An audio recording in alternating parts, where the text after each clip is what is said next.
তো এবার বানানো দেখাবো তোমাদেরকে কি বলে রস পরোটা কীভাবে বানাতে হয়। তো প্রথমে একটু এই আটাটা নিয়ে নিয়েছি, যেটাতে তালের মাড়ি দিয়ে আটা দিয়ে একটা কুমির বানানো হয়েছিল, যেটা আমার দেখানো হয়নি। তো প্রথমে এটাকে গোল করে বেলে নেব, হচ্ছে বড় করে বেলে নিতে হবে। আর এই সব পিঠেগুলো একা একা কিন্তু হবে না বানানো, সবাই মিলে বানাতে হবে, তাহলে তাড়াতাড়ি হবে।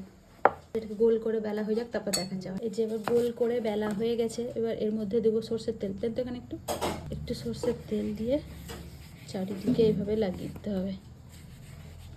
তারপর এটাকে যেরকমভাবে পরোটা বানাই ভাঁজ দিয়ে দিতে হবে।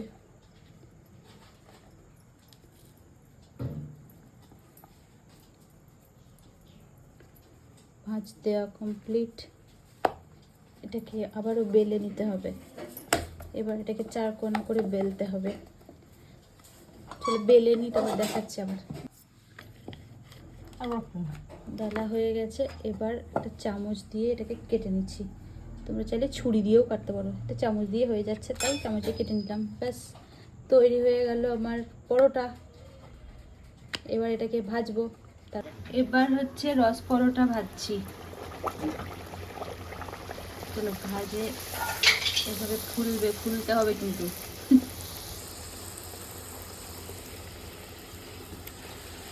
কাটা পরোটা বলতে পারো এটাকে।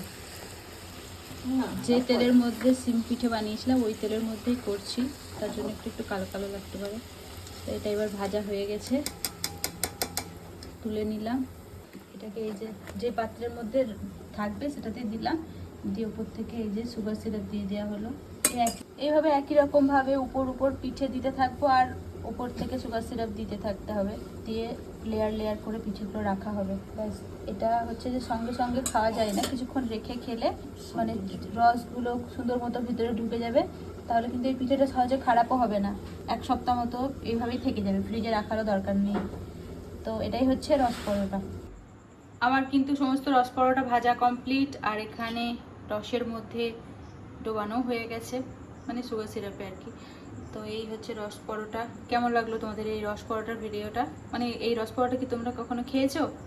আমাদের মানে আমার বাপের বাড়ি এলাকার লোকরা কিন্তু এটা খায়নি। আমি একবার নিয়ে গেছিলাম, তখনই ওরা খেয়েছিল। তো ওদেরও কিন্তু এই পিঠেটা বেশ ভালো লেগেছিল। তাই তোমরা যদি কেউ এই পিঠেটা না খেয়ে থাকো অবশ্যই কিন্তু বানাতে পারো। যেভাবে সিম পিঠের আটাটা বানানো হয় একই সেমভাবে, কিন্তু এটা পরোটার মতো করে কেটে রসে ডোবানো হয়। আর এই যে সিম পিঠে। তো এই ছিল আমাদের আজকের পিঠে পুলি বানানোর আয়োজন। কেমন লাগলো তোমাদের আজকের এই আয়োজনটা অবশ্যই কিন্তু জানাবে। চলো টাটা।